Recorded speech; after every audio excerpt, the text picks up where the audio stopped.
Hi, Aslo Recaps here. Today I'm going to explain comedy horror film called The Menu. Before we get started, I challenge you. You have to click on subscribe and activate notification in less than 5 seconds. You got it? Alright, click the like button too and let's get started. Tyler Letford, a food enthusiast, and Margot Mills, his date, take a boat to Julian Slowik's luxury restaurant Hawthorne, which is situated on a private island. Aside from Slowik's mother Linda, who suffers from alcoholism, other diners include food critic Lillian Bloom, her editor Ted, the Librands, who are well-off regulars Richard and Anne, as well as George Diaz and Felicity Lynn, a washed-up actor. Elsa, the restaurant's maitre d'hotel, gives the group a tour of the island while pointing out that Margot was not Tyler's invited guest for the evening. Once dinner is served, Chef Slowik introduces each entree while delivering a creepier monologue about it. For the third course, tortillas are laser printed with graphics that reveal unflattering facts about each visitor, such as affairs or embezzlement. The fourth course is when sous chef Jeremy commits suicide, terrifying everyone but Tyler. The crew amputates Richard's right ring finger when he tries to flee. Doug Verrick, a Hawthorne angel investor to whom Slowik had to transfer ownership of the restaurant in order to survive the COVID-19 outbreak, is then drowned. The male guests are given the opportunity to flee the island via a game of cat and mouse, but Slowik's crew catch all of them. The fifth course opens with Slowik allowing himself to be stabbed by Catherine, a female employee whom he sexually harassed. Catherine admits that she was the one who suggested that Slowik kill all of the visitors and everyone on the island.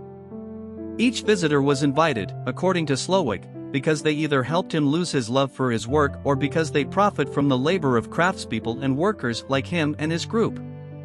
He declares that by the end of the night, everyone here will be dead.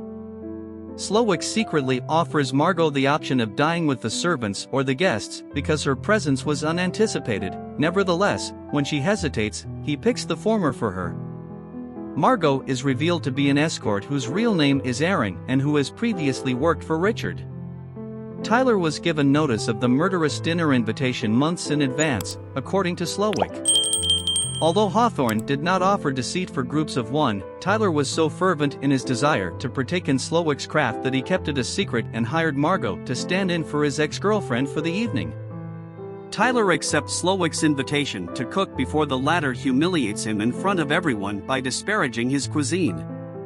Tyler hears Slowik whispering in his ear as he somberly exits the kitchen. Margot is tasked with helping Slowik retrieve a barrel from the smokehouse that will be used for dessert. Tyler's body, which had been hanged, was discovered in a closet as she was leaving the kitchen.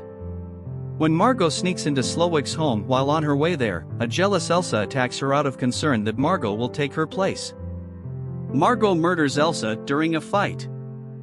Following the discovery of a framed employee of the month certificate depicting Slowik as a young and content cook in a greasy spoon diner, Margot locates a radio, makes a help call, and then returns to the eatery with the barrel.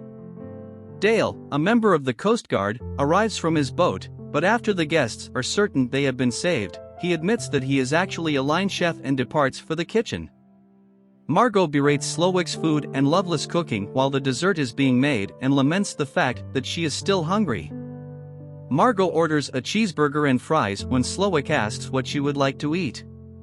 Inspired by her humble request, Slowik personally does so, finding satisfaction in producing the dish, and after one bite, Margot wants to take it to go and encourages her to depart invisibly while Slowik and the staff permit her to do so. Margot departs the island on the adjacent Coast Guard boat. The dessert is an upscale version of s'mores. The staff covers the floor with graham cracker crumbs and dresses the guests in marshmallow stoles and chocolate top hats. Then Slowik sets the restaurant on fire, blowing himself up along with the patrons and workers as the barrel explodes. Margot watches the restaurant burn while eating her cheeseburger safely away from the island, wiping her lips with a copy of the menu. And that was how the movie ended.